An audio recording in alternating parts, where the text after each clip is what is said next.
welcome bin Jamal. Thank you. And I'd like to thank Mariam and our comrades at the NUJ for organising this rally, which we at PSC are very proud to support. Friends, we are now, as you all know, unimaginably, unconscionably, nearly 7 months into Israel's unfolding genocide. None of us are going to forget the images and the sounds that we have heard and seen over these past 7 months. The body of 7-year-old Sidra blown from her home with such force that it was left hanging like a piece of meat from a wall in Rafah. The voice of 6-year-old Hind crying out for help from a car in which she was left as the only survivor from an Israeli missile attack. And in the past 2 weeks, mass graves being uncovered at Nasser Hospital, Palestinian bodies being exhumed with their hands tied behind their backs, many of them shot dead with bullets through their temples, shot at point blank range. This is the darkest moment in the Palestinian struggle for liberation, but this dark moment, this genocide, is built on the foundations of decades of systematic and systemic oppression. In 2 weeks, we are going to be marking 76 years of ongoing Nakba, 76 years of colonization, ethnic cleansing, dispossession, military occupation, and apartheid. This genocide is the most horrific manifestation of a system of racist values and ideology that says between the river and the sea, only one people, Jewish people, have rights and Palestinians have none at all.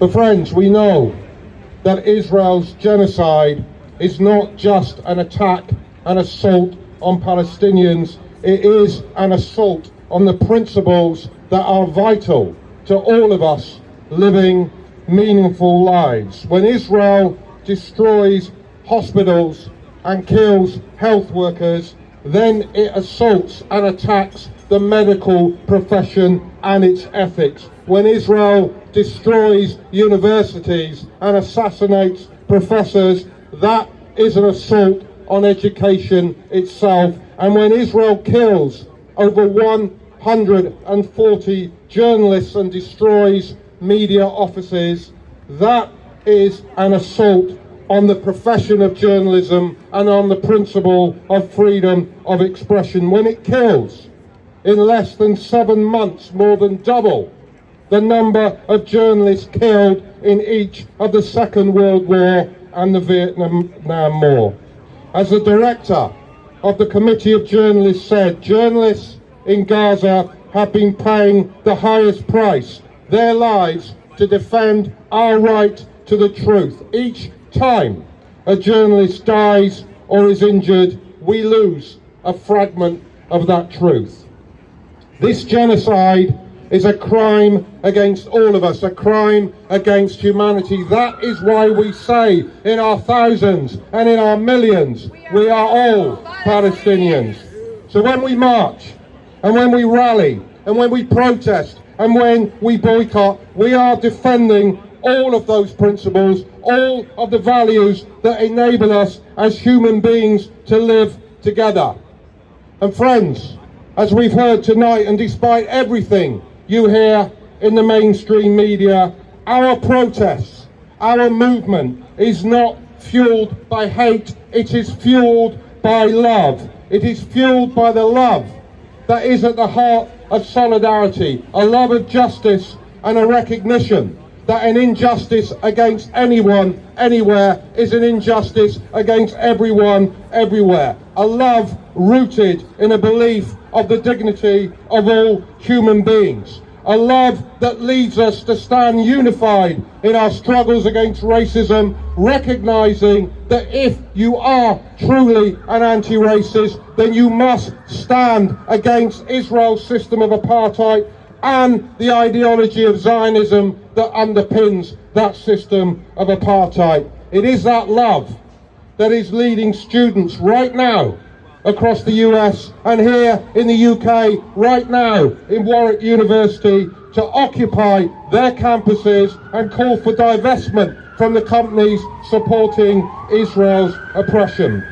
And it is that love and those principles that lead us to stand here today condemning our government, which has chosen to function as part of the axis of genocide, that continues to sell weapons to Israel, even as it uses starvation as a weapon of war, leaving over 2 million Palestinians on the brink of famine. So friends, these protests that we are organising are helping to build a movement that is bringing the people with us and piling the pressure on the political establishment. So we do not relent, and I want to inform you about some future actions. On May the 1st, we have another workplace day of action. We're asking everybody to take action in their workplaces. On Saturday the 4th, and Saturday the 11th of May, there will be protests and boycott actions happening across towns and cities across the UK. Look on the PSC website for details. And then on May the 18th, we will be back here in London marching again to call for an end to the genocide and to commemorate the Nakba. Friends, the pro-Israel groups across the political establishment are waiting for all of you to stop. They are waiting for all of you to become tired. They are waiting for all of you to retreat to your homes and leave the Palestinian people isolated. We will not stop, and we cannot stop, because our Palestinian brothers and sisters will never stop. They will endure.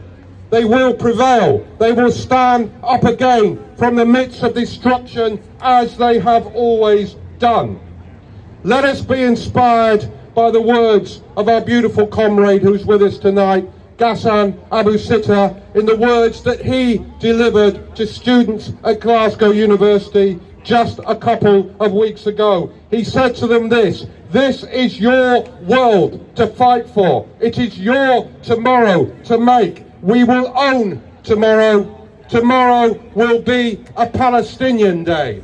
So friends, let us, as we head off tonight, let us commit to building together with our Palestinian brothers and sisters that tomorrow, that new day, a day in which the walls of apartheid will finally come tumbling down like the walls of Jericho, and a day on which the sun will finally rise over a free Jerusalem, over a free Haifa, and over a free Gaza. Free, free! Palestine! Free, free! Palestine! Free, free! Palestine!